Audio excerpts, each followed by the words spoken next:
Well hello guys, welcome in another lecture of synonyms. तो चलिए शुरू करते हैं। हमारा पहला वर्ड है क्यूज। क्यूज का मतलब होता है अफरा तफरी यानी कि कंफ्यूजन। इसका एक और सिनोनिम है नेग्लिजेंट।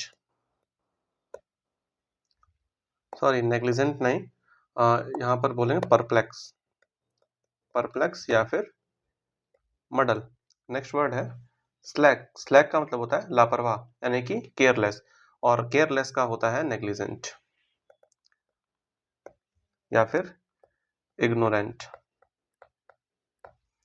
नेक्स्ट वर्ड है सबमिसिव। सबमिसिव का मतलब होता है जो आज्ञाकारी होता है, जो ओबीडियंट होता है, आदेश को मानने वाला। नेक्स्ट है सगैसियस। सगैसियस का मतलब होता है विवेकपूर्ण, मतलब जो बुद्धि से धनी हो, यानी कि जुडिशियस, समझदार। नेक्स्ट है बेस। बेस का मतलब होता है आधार, और इसका सिनोनिम हुआ बायस यानी कि झुकाव।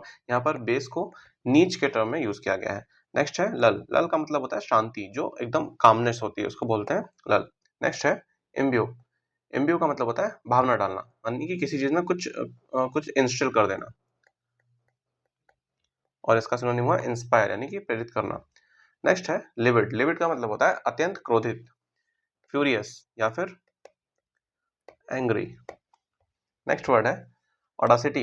ऑडासिटी का मतलब होता है दुस्साहस, डेयरिंग, मतलब कि साहसी। नेक्स्ट वर्ड है रिजाइम। रिजाइम का मतलब होता है शासन, यानी कि रूल। नेक्स्ट है प्रॉम्प्ट। प्रॉम्प्ट का मतलब होता है तुरंत, यानी कि बहुत जल्दी में, क्विक। नेक्स्ट वर्ड है ईल्ड। ईल्ड का मतलब होता है उपज, यानी कि हार्वेस्ट। जो फसल की कटाई होती है उसको बोलते हैं ईल्ड। नेक्स्ट है आयोटा। आयोटा का मतलब होता है जो बहुत छोटा हो, यानी कि बहुत छोटा था। इसका एक सिनोनिम हुआ माइन्यूट।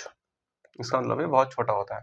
नेक्स्ट है न्यूमरस। न्यूमरस का मतलब होता है बहुत सारे, जो संख्या में बहुत अधिक हो, यानी कि सेवरल, अनेक।